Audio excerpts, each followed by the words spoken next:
Hello, and welcome to What on Earth, the podcast of the Environmental Investigation Agency, or EIA. Now, the fifth and likely final session of the UN's Intergovernmental Negotiating Committee to hammer out a legally binding global plastics treaty, INC-5 for short, opens in Busan, South Korea at the end of this month. But the journey to get this far has been fraught with obstacles, not least pushback from a powerful industry with deep pockets that would much prefer to continue polluting with impunity. EIA ocean campaigners were among the first to identify the growing problem of plastic pollution years ago, and we're rightly proud to have helped lead the call for a global treaty. I'm Paul Newman, EIA's Senior Press and Communications Officer, and for today's episode I'm joined by our ocean campaign leader Christina Dixon and ocean campaigner Jacob Kean-Hammerson to bring us up to date on progress of the talk so far and what they anticipate at INC-5. Chris, Jacob, welcome and thanks for taking the time to join us. Hi Paul, thanks for having us. Hi Paul, who'd have thought we'd have made it here, INC-5. I know, right? The fifth episode in a long-running series and possibly the last. Apart from, let's fingers crossed, your victory lap in a few months' time. Chris, perhaps you can get us started off. As a recap, before we get into what we might actually expect from Busan, could you give us a quick overview of what actually happened in the last round of talks, which were in Canada this April? Yeah, of course. And it feels like so long ago. Yeah, a lot has happened since then. But how would I describe INC-4 in Ottawa? I suppose that we experienced quite a lot of what we've now become quite familiar with. So big, what we would call super huddles on the plenary floor with lots and lots of delegates gathered around, one or two people trying to thrash out a deal in the early hours of the morning. There were the kind of last minute room changes where people, running around due to tech difficulties. We had challenges about lack of translation as things ran late into the night. So all of this kind of the typical scenes that have become quite familiar to us. We also had a very big civil society presence on the ground in Ottawa, which was amazing, but also a big lobbyist presence and a lot of pro-plastic adverts littered around the city. When you landed at the airport in Ottawa, you had these big billboards telling us how fantastic plastics are. So that really set the tone for the meeting from my mind. And where did we end up? So I guess there was some good, some bad, the good, the bad and the evil. When we finished INC-4, we did not have a mandate for the chair to prepare a draft treaty for INC-5. So what we ended up with is a kind of compiled text. So that's basically a document that contains all of the elements that people were negotiating in INC-4. And this compiled text, unfortunately, is over 70 pages long. It has 3,000 brackets plus, and it's what many would feel is a probably quite unworkable document. And kind of more critically, we also ended up with a mandate for some work to happen between sessions, so what's called intersessional work. But that did not include some of the topics that we would deem to be most important for an effective plastics treaty. For example, the mandate for intersessional work did not include scope to talk about plastic production. So that was kind of sacrificed at the altar of trying to have a compromise on what should be in scope for the intersessional work. So when the meeting closed, we had Fiji taking the floor, begging everyone about finding a way forward that could allow us to break free from brackets. And I think that kind of characterizes exactly how we all felt after 7 days in Ottawa. Just for the layperson, well, like myself, this document, obviously, it was everybody's ideas all lumped into the pot. So it's more going to be like sort of these are the possible options of the treaty, but you've got to mix and match. But they couldn't bring themselves to do that last time. Is that right? Exactly right. So this compiled text, which may or may not be the basis of negotiations in Busan, and I'm sure Jacob will talk about that in a moment, because that's one of the big questions that we're facing for next week. But that document is essentially a compendium of everyone's ideas. So all of the different provisions about everything to do with the life cycle of plastics, that's all contained within there. And then it's just covered in brackets. So it's completely bananas to look at this document. And it's quite hard to imagine anybody negotiating it. I think the good thing about the compiled text is that it means that everything is still on the table. So we didn't get production in the mandate for intersessional work, but a text on production has been presented by delegates and it has some very strong elements in it. And that the same goes for many other aspects of the treaty. So everything is still on the table. Nothing is agreed until everything is agreed. So we have some stuff to work with. But I don't know that everyone felt that when we finished in Ottawa, we were in the best possible starting point for INC-5. And without being too reductive, is that something you can point a finger at someone and say, oh, this is the reason for that compromise or for the failure to make progress and actually get the document in a more workable form? Is it down to, say, countries being particularly reluctant to commit to something like that, or is it down to the influence of, say, industry lobbyists? Well, I think that I suppose there isn't a simple answer to that question, but we're operating in a multilateral space where we're trying to build through consensus a comprehensive new treaty that deals with a pressing environmental challenge. And there are going to be quite diverse views about how to do that and what should be included.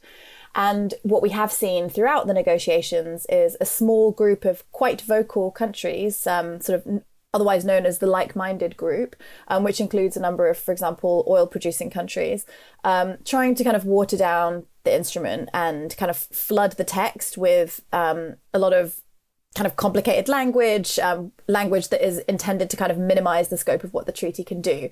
And ultimately, that's their right to do that. It's their right to challenge how the negotiations should be run. But those challenges to the process and challenges to the text, flooding it with lots of new ideas and new elements, has led to us being in a position where things are quite difficult heading into the final round of negotiations. Oh, well, thank you very much for that, Chris. Jacob, if I can bring you in here, as Chris said, obviously that there's work to be done between the actual negotiation sessions, which, as much as they're quite dramatic and frantic, I imagine the work between them is just as much so, but unseen. Could you give us an idea of what's been happening since April? Yeah, for sure. So as Chris mentioned, we did get a decision to start this intersessional work, and it was put into two buckets of conversations, two expert groups. One of them being broadly about the sort of finance and financial mechanism, including how we could potentially establish a new fund under the treaty to help resource it, which we might get onto a bit later. And the second expert group was about how to take criteria and non-criteria approaches to regarding plastic products, chemicals of concern in plastic products, and product design. So I think the first thing everyone had to figure out was what is a non-criteria approach and what is a criteria approach, because they're not necessarily terms that have full definition. But these meetings took place in Bangkok in August, and what they were trying to do is to create a space outside of formal negotiations for an information exchange to see if countries could get further along to understanding one another and understanding what could be possible in the negotiations. So EIA, some of our team were there at the meeting, kind of participating as experts, and the conversations were positive and good-natured, and they did take us a little bit further in understanding the issues, if not coming closer to an agreement. One of the things that was of concern, though, for civil society was that these meetings were not open to observers. There were nominated experts, and this was a concern because it meant that the sort of negotiations were losing a level of scrutiny from civil society, from observers, from people with a stake in plastic pollution and the global solution to it.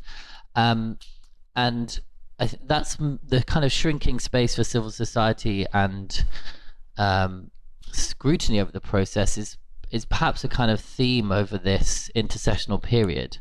And that sort of maybe takes me on to the other thing that's been happening, the response to the compilation text as well. So as Chris mentioned, this is a really big and unworkable text, and the chair of the INC looked at that text and recognized that perhaps the 7 days left we have in Busan aren't going to be enough for us to work through this document. So the chair took it upon himself to develop a series of non-papers as a way to kind of collect the views that he believes he sees in the compilation text and form something that is much more workable at INC. So create a route forward so we're not mired in this quagmire of brackets, and we can start anew using the general contours of the ideas and themes that have been discussed already. But this didn't necessarily happen in a formal negotiating session or public setting. So there were concerns again from civil society that this wasn't done in the most transparent manner. So that is something to be aware of, that it's those were some of the issues that were seen with the non-paper. So what we are proposed with now is a question at the beginning of the INC: do we start negotiations using the compilation text, all these brackets, and but it represents everyone's views that were made in negotiations, or do we start with this non-paper? Is it an acceptable way for us to start negotiations?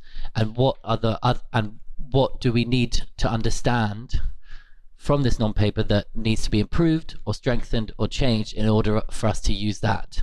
So we start the INC really at a crossroads of how to approach it.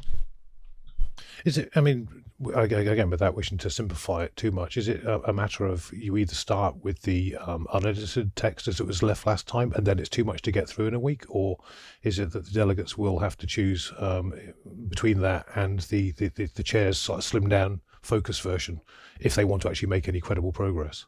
That's actually a really great question, Paul. It's not oversimplifying the matter at all. I think, the first option is quite a sort of simple yes/no. Do we use the compilation text or not? And I think there's actually quite unanimous agreement that it would be very difficult to use that text and get to an agreement at the end of the scheduled negotiating time, given how long it is. The option with using the chair's paper, there's then perhaps a cascading set of decisions that we could take, whether or not we take the general ideas of what's in the paper, but don't make immediate assumptions on the nature of how legally binding each of those options are, because in some ways the chair has made a judgment on that, but other people might say, well, we actually want a more binding element to that. For example, I'll just take my favorite example of national plans, and whether or not a country should be required to submit a plan. We would say yes. The non-paper currently doesn't say that it would be a legally binding requirement to do that. So you could take those options and look at them at that way and say we'll take the ideas and the themes, but we won't start with the assumption that it will be this manner of obligation. And then the other option is to also look at the two together and make the judgments based on what is in the compilation text that is usable, and address it in that way. So we don't really know the way that it's going to play out, and I think that's the kind of the confusion that I think we're all walking into INC-5 is a bit of an unknown of what comes next. Yeah, I guess the entire plan of the week and how things will go will depend entirely on that first decision, won't it? Yeah, I was just going to add, I think that's basically, I think what we know that we don't know what's going to happen, but I think what we do know is that when this concept is introduced in the plenary on the first day of the INC, it is going to, for an undetermined amount of time, probably descend into some minor chaos while this is thrashed out.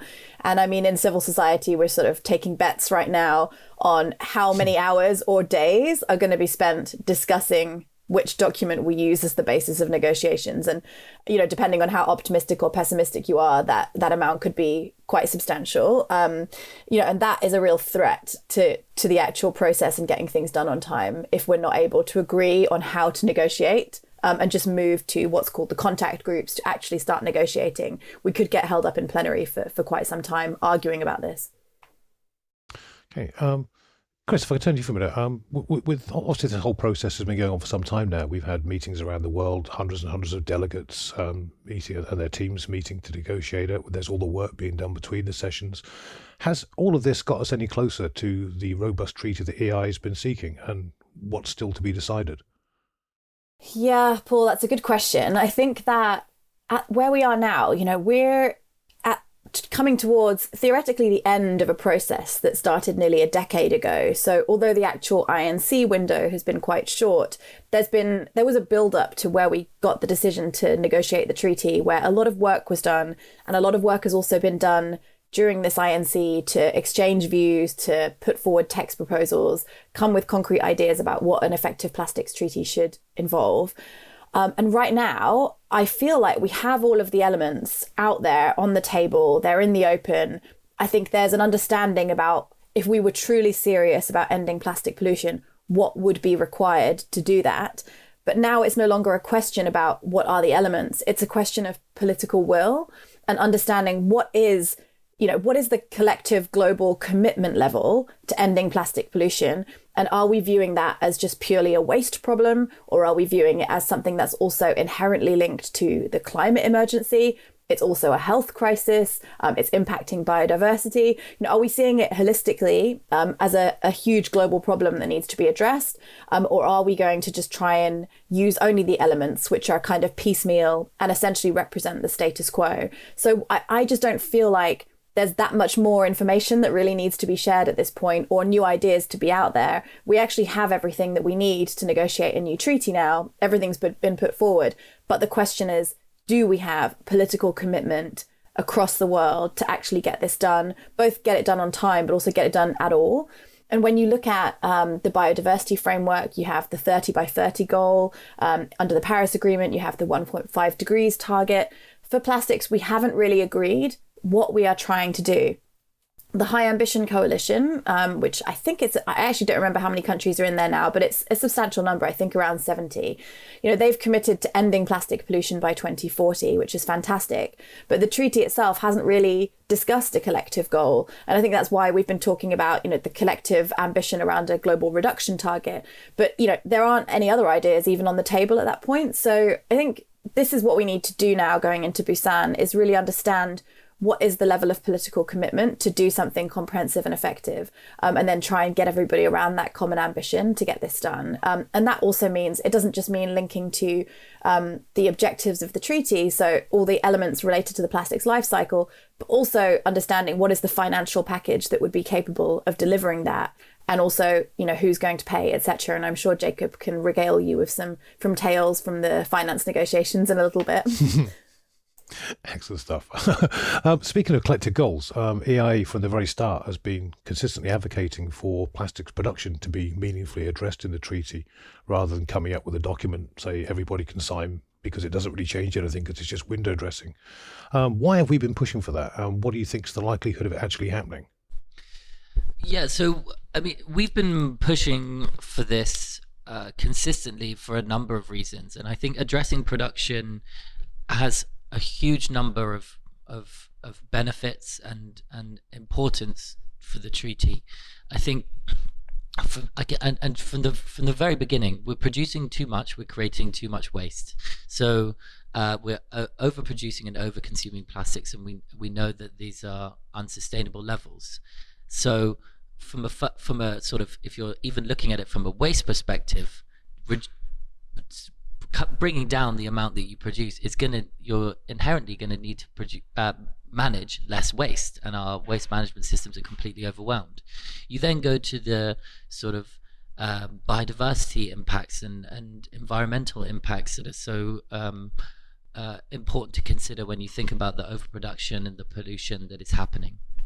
There's a huge amount of issues with human health and human rights, with the people who are at the front lines of the petrochemical and plastics build out, the people who are having to deal with the waste and the toxic chemicals there, right the way along the plastics value chain or life cycle, or whatever you want to call it. People are being impacted significantly, and you could argue that there is no sustainable level for those impacts on people. And then there's the climate angle, right? Recent modeling has shown that if you gave the plastic sector a chunk of the carbon budget that it has left, it's currently set to overshoot that by 360%. Wow. Of its own share, but it could consume almost 30% of the entire remaining carbon budget to remain under 1.5. So every way you slice it and you look at it, we're producing far too much plastic, and we need to address it. And this is the opportunity. This is the moment. This is the international instrument that can set us on a course to do that. So that's really why it's so important to do it. The likelihood, again, Chris mentioned, it's going to come down to political will, and it's going to come down to political will to not listen to, or come to, I think, depending on who it is, not listening to the sort of, I guess, industry lobby narrative that we can continue to make plastics in perpetuity and we can clean it up and we can make it better. We need to act decisively in the same way that we've done, and EIA knows all about ozone depleting substances and the way we address that. And we actually, through the Montreal Protocol, took and have started to begin to reverse the damage caused by the ozone depleting substances by just not making them anymore. So not listening to the industry and the lobby and learning the lessons that we've done before, but also we need to have some strength in the negotiations against the blocking countries. And as Chris mentioned, it's their right to defend their national interest.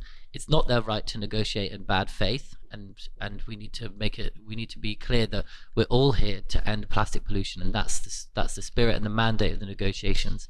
And plastics production should really be a part of it. So, I mean, I don't know, Chris, you have anything else to add on what the likelihood of this happening? But we're really passionate about how important it is.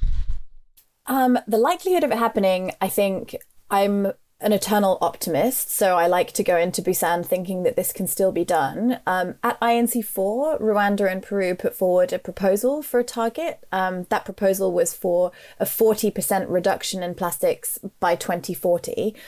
That is the most ambitious proposal that we've seen in the negotiations so far. But the modelling that Jacob talked about, that basically said that 40 by 40 is still actually insufficient from a climate perspective in terms of what we should be aiming for. So, when you look at where the ambition level is, and those are our best champions who are saying, come on, let's even just agree on 40 by 40. And that's still not enough. So I think we need to look at not just the fact that we need a firm commitment on production, but we also need to ensure that we're designing a treaty that's fit for purpose and fit for strengthening over time. And so that political commitment, whether we agree on a target or we don't agree on a target, what we need to be absolutely clear about is that we cannot leave INC-5 without agreeing on the foundational elements of a treaty that can be strengthened over time. That includes things like the ability for the Conference of the Parties to vote in the future, but it also includes the structural elements that we have to see in a production provision around, for example, mandatory reporting, the ability to review the global target every 5 years so that it can be strengthened. We know that 40 by 40, if that was the target that was agreed, would need to be significantly increased between 2040 and 2050 in order for us to be aligned with the 1.5 degrees target of the Paris Agreement. So these are all essential elements, as well as commitments at the national level that need to be made. And we would be expecting that big producers of plastics, the US, China, the UK, the EU, historic big producers should be making ambitious commitments that go far beyond 40 by 40. So these are the kind of, the complexities of what we're facing here. And I think from EIA's perspective, the battle for production is a battle for the heart and soul of the treaty. It's about, do we understand that we need to peak plastic in 2025 in order to have any hope of protecting the climate system, or do we not? And that's really, whether countries can get around that conceptually and can overcome the political hurdles. Because what we're seeing is that, when we saw that production was dropped from the intersessional mandate for between INCs 4 and 5, that sent a signal that production can be the kind of sacrificial lamb in the spirit of compromise. And because we're dealing with a consensus-based negotiation where at the moment nobody has called for a vote, is this an issue that we're going to vote on? Because there are a number of countries and a number of our allies, for example, in the global south, but particularly small island developing states, they're putting themselves on the front line and they're defending this hard line on the need to keep production in the treaty. For them, this is an existential threat. And the link between plastics and climate is that is a non-negotiable. That is a clear link for them. But what we absolutely need to see is allyship from the global north. We've really been consistently asking the EU, the UK, the US to kind of stand up and defend that line with those small island developing states and countries in the global south. So there's a lot of pressure. I think, civil society and rights holders globally are really kind of watching this with a microscopic lens and saying, you know, we don't consider this to be a success if we haven't agreed on a solid foundation related to production controls coming out of INC-5. Well, yeah, I guess we can't just keep kicking the issue down the road if we're eventually going to run out of road, and in the not too distant future either, I suspect. Now, clearly the treaty's a massive undertaking, and once it's actually jumping ahead, say, to after INC-5, assuming we come up with what we consider to be a viable, workable treaty, there then comes the practicalities of actually putting it into effect. Jacob, I know you're into the tall weeds of finance. Are any countries talking yet about how they're actually going to find the money to pay for this treaty and to put it into work so that it actually does make a difference? Yeah, Paul, everybody's talking about it. Not everyone's agreeing about it, which I think is the problem. And we could probably book in like another 3-hour, bumper megapod about the financial mechanism and that let's do it. It'd be a Christmas present for everybody. Exactly. Where I just talk at you for 3 hours. But no, it's really crucial, right? And it's implementing a new instrument on plastic pollution, which is cuts right the way through our economy, so the way we use plastics all over the world, in every country.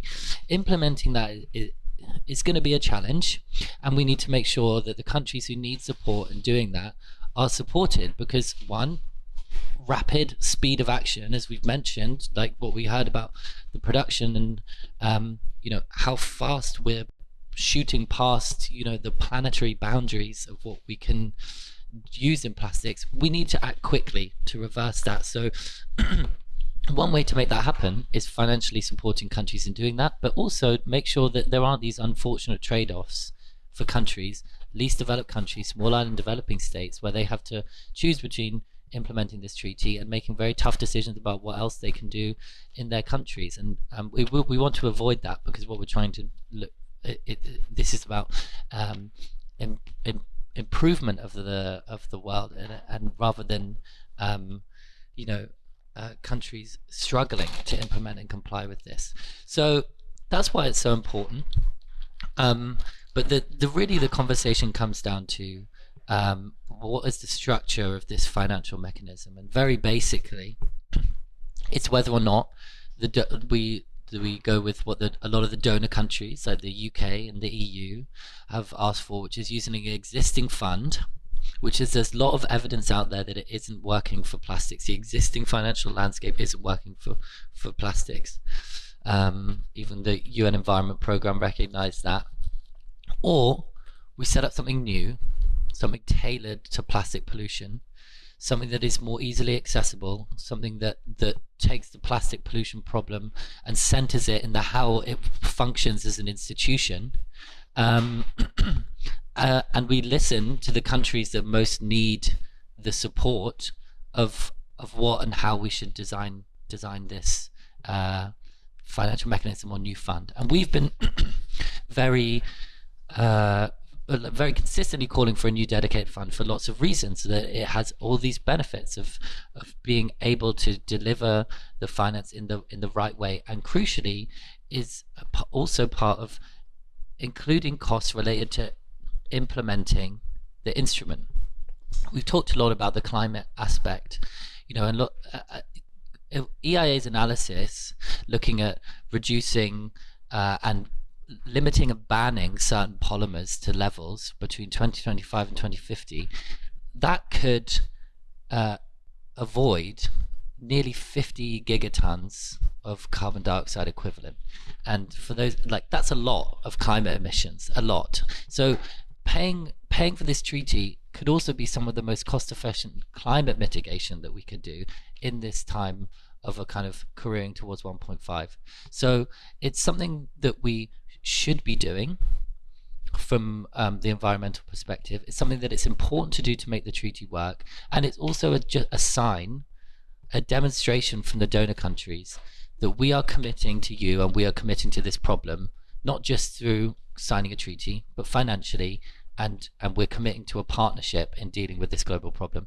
So we really need to see some movement on this issue. we really need to see something that is well designed for this treaty. And I could go into all sorts of like weeds and rabbit holes with you about different elements to it, but I think the real clear message is that we need to look at something new, something dedicated, and something tailored for this really important and crucial treaty that is we're trying to sign in Busan, or finalize in Busan, not sign.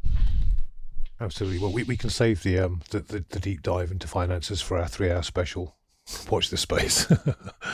Obviously, you guys have been involved in this process intimately since the very beginning, from your initial thought starter as to why we needed a global plastics treaty some years ago, through to the actual meetings themselves and all the work in between. But putting aside your, if you like, your hopes for what's going to come out of this particular session, what are your real world expectations? What do you think is we're actually likely to achieve at this one, and how likely is it we'll end up with a treaty that's actually going to do the things you want it to do? Okay, well, I mean, real world expectations versus my hopes and dreams are probably two quite different things at the moment. But I would say that, going into this meeting, there's quite high stakes and high pressure to get something done. We have, both the issue, which is the urgency of the crisis that we're trying to address and its relationship to the broader triple planetary crisis. But we also have the fact that, there was a deadline set for these negotiations to get them done. And a lot of pressure and kind of political capital was invested, as well as literal financial capital to pay for these INCs and get something done. And the longer we wait in terms of creating the instrument and ratifying it, the longer we're then delaying, the timeline to implementation. And we don't really have that time to waste. So I think that there is a pretty good chance that an agreement will be reached in Busan for these reasons. The question is, like, what is that agreement? And is that an agreement that, we would say, universally that we're happy with? And I think that my kind of success or failure would be, does it have some of the elements that we need to see? And does it have the foundation for strengthening over time in a way that allows us to immediately strengthen, basically, upon entry into force? And I think that is still possible with the right conditions. I think that the fact that the negotiations around finance in Cali at the biodiversity COP didn't go that great. I understand, it's too early to tell, but I don't know how well things are going in Baku at the climate COP. But I think these negotiations kind of set the stage for what will happen in Busan. They will set the political mood. And also the US election being another factor in the mix. So I think there's a lot to kind of wrestle with or grapple with when you think about what the outcomes will be. And actually, I don't profess to be an expert on this. Just reading the room, I would say it's a little bit too soon to say exactly what we're going to land with. But I think it's possible to get an agreement. But whether that is an agreement that has the sufficient hooks for effective mitigation of the plastics crisis, and whether it allows, the kind of things that we need to see, for example, legal actions, etc., strong national measures, that kind of remains to be seen. But we do know that there are a number of really fantastic country champions that are working around the clock, behind the scenes, trying to do outreach and kind of land this thing. So what that landing zone looks like, TBC, let's do a recap in December. But yeah, I think it's possible to do something, but what is something? Indeed, that's the $64,000 question, isn't it? Well, just before the two of you go, let's have a quick unscientific assessment. On a scale of, say, 1 to 10, 1 being deeply despairing and 10 being buoyantly optimistic, what do your gut instincts tell you is going to happen in Busan? Jacob and I didn't pre-discuss what we might say, and so I kind of feel like who's going to shoot first. I'm going to say 4. 4. Interesting. Yeah, that might be my lowest yet. Yeah. So, Paul, I'll tell you what I am expecting. I'm expecting a lot of late nights, a lot of running around, a lot of super huddles, as Chris said. But I think we're all demanding a good treaty at the end of this, and I think hopefully reason and ambition prevails, and there is a recognition that we are at a generational opportunity to confront one of the biggest crises we're facing as a planet, as a species, as a kind of entire planetary system. So, with that being said, I am at an 8 this morning. Whoa, hang on a second. Yeah. I think just talking to you two has fired me up. Okay, fine. I would then I'll increase my offer. I think that I think the uncertainty has kind of left me feeling like worried about what the outcomes will be, but yeah, I think Jacob called it in terms of super huddles and a lot of late nights. I'm certainly packing a lot of snacks, Paul. Let me tell you that. A lot of snacks and my energy bars, and actually my gym kit. I bring my gym kit to every INC, and I have not once taken it out of my bag. But maybe this is the time. I just go and work out some stress on the treadmill. You probably get enough cardio just running around the hallways, catching up with people. It's always a big step day. Yeah, my daily step goal is 11,000 steps, and I think it's usually about 20 to 30 after a day in the conference room. Nice. Well, you've got to be fit for these things. Well, Chris, Jacob, thank you very much for joining us once again. It's been an absolute pleasure chatting to you, and I sincerely hope everything goes as you would want it when you get to Busan. And I hope you'll come back afterwards and give us an update either way, frankly. But hopefully you'll have lots of good news to share. Thanks so much, Paul. Can't wait. See you guys soon. Bye. Cheers. Now, if you've enjoyed listening to this podcast, please watch this space for future episodes and check out our website at eia-international.org to find out more about our work. Thanks for joining us, and wherever you are, stay safe out there.